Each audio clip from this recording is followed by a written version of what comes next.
No spoilers, but this video is not a review of this game. It is merely a case study to use as a way to show within a pre-existing game's design how such concepts presented in this video and series are done within a tabletop role-playing game. And without further ado, in 2009, a game was released that was so controversial, so different, that many veteran players instantly rejected it, calling it a glorified board game. That game was Warhammer Fantasy 3rd Edition. But what if its strange design with all its cards, tokens, and custom dice was actually kind of a revolutionary experiment in what role-playing game design could be? Now, to understand this game, you need to understand one key concept: meta-progression. Meta-progression's design intention is to promote continuous growth that exists above and beyond the core gameplay loop, with its effects persisting across multiple sessions. Think of a roguelite, like video game such as Hades or Darkest Dungeon. When you fail a run, you lose your temporary power-ups, but you keep special currency that lets you unlock new weapons and permanent abilities for all future runs. Even failure here contributes to the long-term progress and gameplay experience. Now, Warhammer 3rd Edition applied this idea to tabletop role-playing games. It had the familiar character progression where your individual hero spends experience points to get better skills and advance their career. It increased the scope to deliberately include meta-progression at the group level. See, here's the idea. The game elevates the adventuring party from a simple social alliance into a formal mechanical entity. It did this with the party sheet, a central component that functions as a character sheet for the group itself. Now, the party sheet has its own party abilities, shared party talent sockets, and even a tension meter that works to kind of operate like stress. The initial choice of party sheet, like Swords for Hire, acts as your party's class. The game deliberately transforms the party into a persistent, mechanically defined protagonist that progresses right alongside the individual characters. So that's the big idea, that your party isn't just a group of adventurers, it's a character in its own right. But how does this party character actually get stronger? Power in unity, class in chaos. So Warhammer 3rd Edition introduces this wild idea about the party itself being a type of character. Now let's look at its character sheet and see how the system actually worked at the table. The first thing you did was, as a group, you chose your party's identity. The game provided a variety of party sheets with themes like Swords for Hire, Gang of Thugs, Intrepid Explorers. This is like choosing the class for your party as a whole. Each sheet comes with its own unique persistent party abilities and a different layout of talent sockets across the bottom of the cards, mechanically defining the group's focus from the very beginning. Provided a powerful thematic framework that encouraged players to build characters who fit the group's concept. Then, you had the party talent system. The party sheet provided a shared pool of sockets at the bottom of the card that could hold talent cards from any party member. When a player socketed one of their character talents, that ability was conferred to the entire group. Now, for example, a single scout's acute hearing talent could give the whole group enhanced perception. This actively encouraged players to think and plan collectively instead of just optimizing their own character. They were incentivized to choose talents that would help fill in the gaps and increase the group's collective skill set. Now, this represents a tangible form of meta-progression where the group's camaraderie and tactical flexibility grows over time. This system also suggested a path for the party to level up its identity. Now, later supplements include the epic tier sheets like Champions of the Empire. This implies that the party could, after achieving significant campaign milestones, graduate to a more powerful party sheet, a tangible and powerful reward system for long-term and successful play. So your party has its own class, its own pool of shared skills, making teamwork a core mechanic. But the designers, they didn't just stop there. Building your arsenal, the action deck.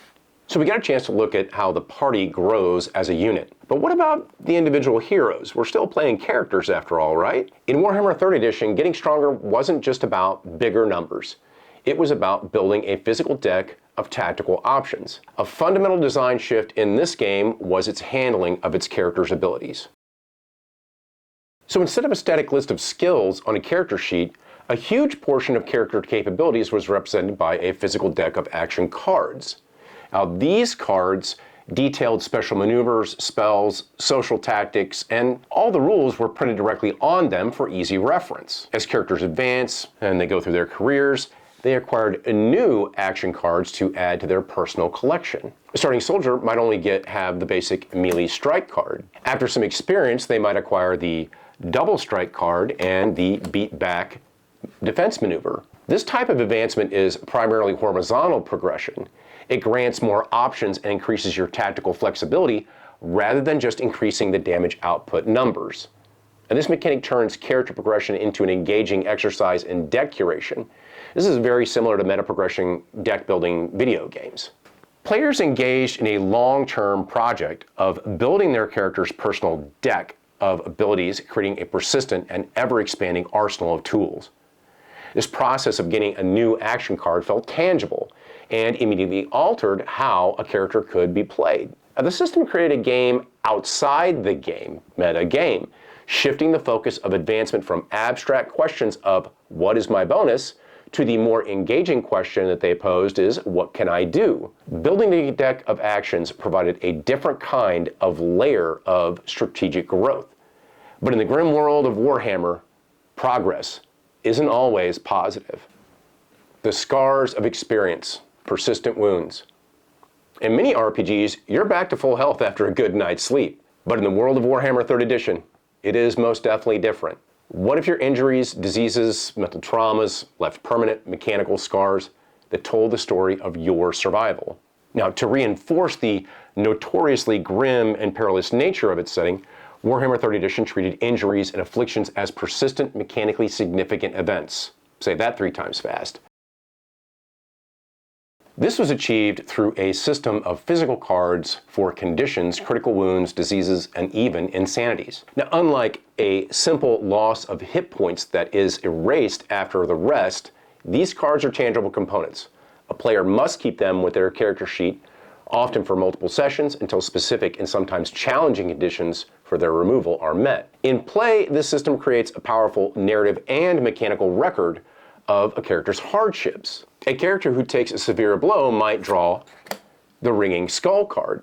But this card stays in play, constantly reminding them of their injury and imposing its mechanical penalties until they can find proper medical attention, which could be an adventure into itself. Likewise, witnessing terrifying creatures might inflict an insanity card representing a lasting mental trauma that affects the character's behavior. Now, this approach is a form of both negative and narrative metaprogression. The accumulation of these persistent negative conditions becomes a core part of the character's long-term development as you are playing. A veteran adventurer is not just defined by the skills they have learned, but they are also the physical and mental scars that they have accrued. This system makes a character's history of misfortune mechanically relevant and ever-present, powerfully reinforcing the setting's tone, where survival and struggle and even victory often come at a cost. So your character's entire history, both triumphs and traumas, is tracked with these persistent systems. How did this radical component-heavy approach to progression actually feel at the table? Let's look at the result of turning every aspect of progression into a physical game piece.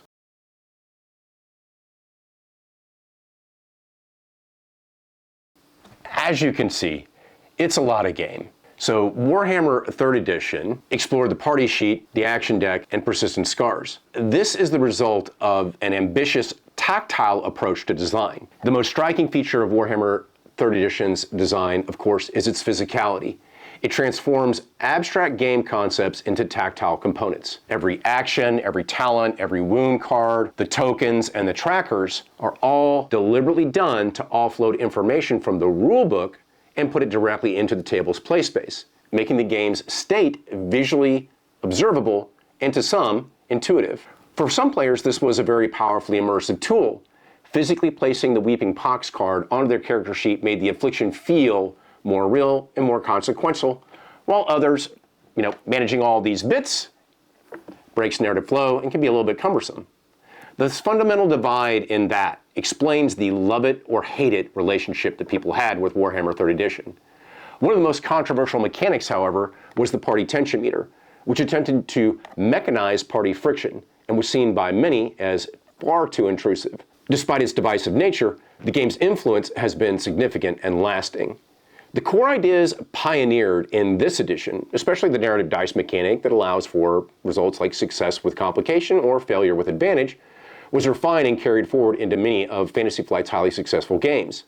The Star Wars role-playing game line, Genesis their generic version, Shadow of the Beanstalk, Tyrannoth. In this context, Warhammer 3rd Edition can be seen as a crucial, if flawed, evolutionary milestone.